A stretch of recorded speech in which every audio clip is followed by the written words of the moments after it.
唔生細路，老咗點算好？呢個問題暴露咗你對養老認知嘅3個致命漏洞。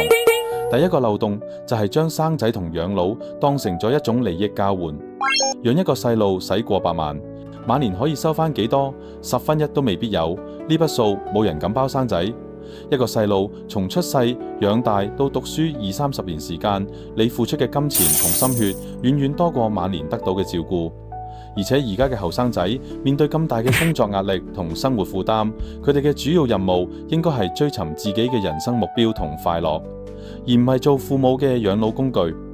如果生仔就係為咗養老，其實係對細路嘅責任綁架，同時忽略咗親子關係嘅核心，應該係愛同陪伴，而唔係利益交換。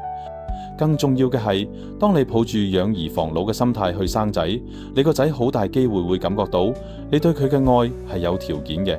咁樣到你老咗之後，你都好難得到個仔毫無保留嘅真心同關心。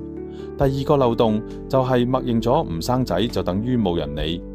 我唔否認有仔女可以提升晚年生活質素，但養老嘅關鍵從來都唔係有冇仔女，而係有冇呢3樣重要嘢。第一，穩定嘅經濟基礎，只要好好規劃你嘅積蓄或者養老保險，就可以為晚年生活提供物質保障。其實慳翻養仔嘅錢已經夠養老嘅。第二，健康嘅身體，後生嗰陣堅持做運動，作息定時，年紀大咗少啲病痛，呢個先係養老嘅重點。如果身體唔好，就算仔女服侍你到100歲，都只係長痛啫。第三，可靠嘅社會支援。而家嘅社區養老、專業養老機構等等模式都不斷完善緊，將來只會更加好。如果身邊有幾個靠得住嘅朋友，或者加入一啲丁克群組，都可以為你嘅晚年提供情感支持同幫手網絡。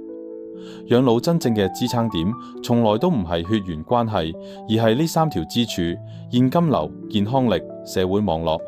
第3個漏洞就係用未知嘅憂慮綁架咗而家嘅選擇。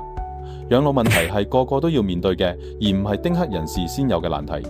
就算生咗仔，你都好難保證個仔有能力、有時間、有心機去照顧你晚年生活。例如，仔女可能喺好遠嘅地方打工，又或者自己都搞唔掂，冇能力養父母，甚至有啲家庭親子關係唔係咁好。呢啲喺現實中都係好常見嘅情況。調翻轉講，如果你為咗應付幾十年後未知嘅憂慮而放棄而家嘅人生選擇，反而會令自己陷入為養老而活嘅被動狀態。講白啲，難道我哋生存就係為咗養老？點解我哋成世都要活喺養老嘅恐懼裏面？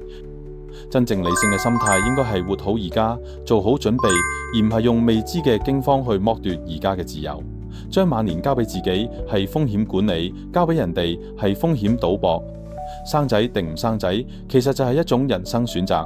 兩種選擇冇話邊個好啲，關鍵在於你可唔可以為自己嘅選擇負責。唔生仔嘅人並唔係逃避養老，而係選擇用自己嘅方式去保障晚年生活。呢種選擇嘅核心就係將人生嘅主動權揸喺自己手裏，而唔係將晚年嘅幸福寄託喺人哋身上。